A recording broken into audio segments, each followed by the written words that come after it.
थोड़ा सा शांति से सुने बच्चा। ये नई वैकेंसी आई है आरपीएफ कांस्टेबल की, जिसमें अभी जो पद है ये पद थोड़े से कम है। अभी जो पद है वो 4200 समथिंग पद है, जिन्हें बढ़ाने के लिए ट्विटर कैंपेन जरूर करेंगे। जिन्हें हम बढ़ाने के लिए क्या करेंगे? ट्विटर कैंपेन करेंगे।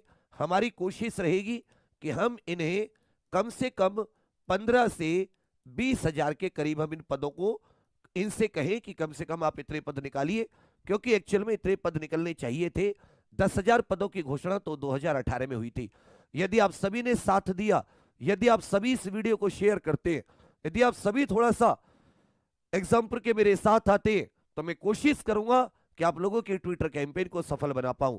तो एक बार सभी लोग कमेंट करके बता दीजिए कि आप सभी लोग साथ हैं। चलिए, तो आरपीएफ कांस्टेबल जो रेलवे प्रोटेक्शन फोर्स है, ये साथी 1957 के लगभग की बात है, कब की बात है, थोड़ा सा जानना भी चाहिए।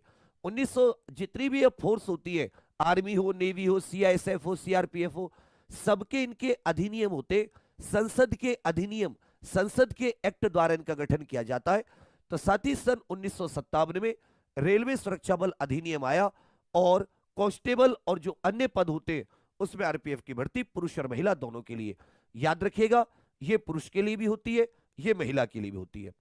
आयु की बात करें तो आयु जिस वर्ष भी भर्ती होती है उस वर्ष 1 जुलाई को आयु काउंट होती है। इस बार भी आपकी आयु 1 जुलाई 2024 को काउंट होगी। जो जनरल कैंडिडेट है 18 से 25 प्लस 3 साल की छूट, तो 18 से 28, ठीक है भैया। ओबीसी 3 साल की छूट इसके ऊपर, तो ये हो जाते 18 से 31, और एससी एसटी ये 18 से 33। क्योंकि साथी कितने साल की छूट है? आप कहोगे भैया 5 साल की छूट है। कितने साल की छूट है? 5 साल की। इसे भी आप देखिए, जनरली में क्या होता है कि 3 साल की तो ओबीसी को मिलती है, 3 और एक्स्ट्रा मिलेगी, तो 3 और एक्स्ट्रा मिलेगी तो 31 हो गई ना, इसलिए तो मैं 31 लिख रहा हूं भाई। 5 साल की छूट तो मिलती है, तो 5 और 5 18 से 30 तो वैसे हो गई, 3 साल की और मिल गई 18 से 33। 3 साल की कोरोना के कारण वन टाइम छूट दी जा रही है, कोरोना के कारण वन टाइम छूट दी जा रही है। हालांकि ये छूट ज्यादा मिलनी चाहिए थी क्योंकि वैकेंसी कई साल बाद आई है, पर अभी जो छूट है आरपीएफ कांस्टेबल में वो 3 साल की। तो यदि आप जनरल वर्ग के कैंडिडेट है, ईडब्ल्यूएस कैंडिडेट है, तो 18 से 28 वर्ष की आयु तक भर सकते हैं। ओबीसी 18 से 31, एससी एसटी 18 से 33, 3 साल की छूट मिली है, ठीक है भैया। ऐसा ही कभी मैं आपको नहीं बताता।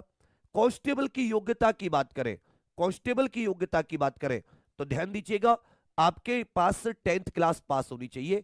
आपने किसी भी बोर्ड से यूपी, बीच में थोड़ा सा एक इश्यू आ गया है, मैं फिर से बता दे रहा हूं कि आयु में 3 साल की छूट मिली है।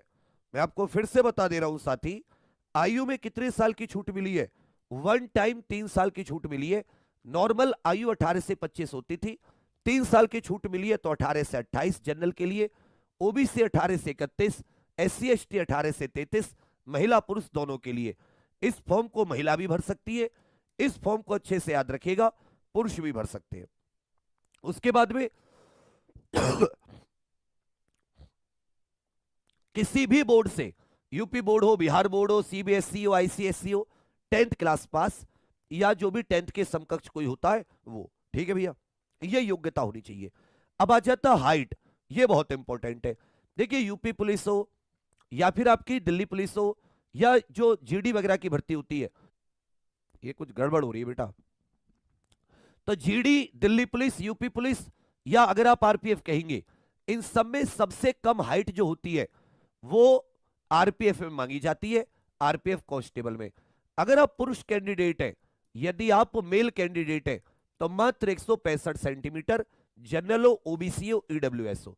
अगर आप एससी एसटी कैंडिडेट हैं तो मात्र 160 सेंटीमीटर, गढ़वाली, गोरखा, मराठा, डोगरा 163। चेस्ट जो होती है, छाती का मापन जो होता है पुरुष का, वो जनरल, ओबीसी, ईडब्ल्यूएस 80 बिना फुलाव और 85 सेंटीमीटर कम से कम फुलाकर 5 सेंटीमीटर का मिनिमम फुलाव होना चाहिए। एससी एसटी 76.2 से 81.2। महिलाओं के लिए जो हाइट है वो मात्र 157 सेंटीमीटर है। महिलाओं के लिए हाइट कितनी है? 157 सेंटीमीटर। एससी एसटी महिलाओं के लिए 152 सेंटीमीटर। तो हाइट भी हो गई, और एज क्या है, ये हो गई 18 से 28 जनरल ईडब्ल्यूएस के लिए, ओबीसी के लिए 18 से 31 और एससी एसटी के लिए 18 से 33। अब आ जाते हैं इसमें प्रोसेस क्या क्या होता है कांस्टेबल में। सबसे पहले आप लोग फॉर्म भरोगे, फॉर्म याद रखिएगा 15 अप्रैल से 14 मई तक इसके फॉर्म। आज कुछ ज्यादा ही परीक्षा ले रहा है हमारी, बीच बीच में रुक जा रहा है, थोड़ा मौसम भी खराब है इधर। तो मैं क्या कह रहा था, 15 अप्रैल से 14 मई तक इसके फॉर्म भरे जाएंगे। कब से कब तक, 15 अप्रैल से 14 मई तक। अब सभी लोग फॉर्म भरना। सबसे पहले इसमें कंप्यूटर बेस्ड टेस्ट होता है, केवल एक टेस्ट है, याद रखिएगा।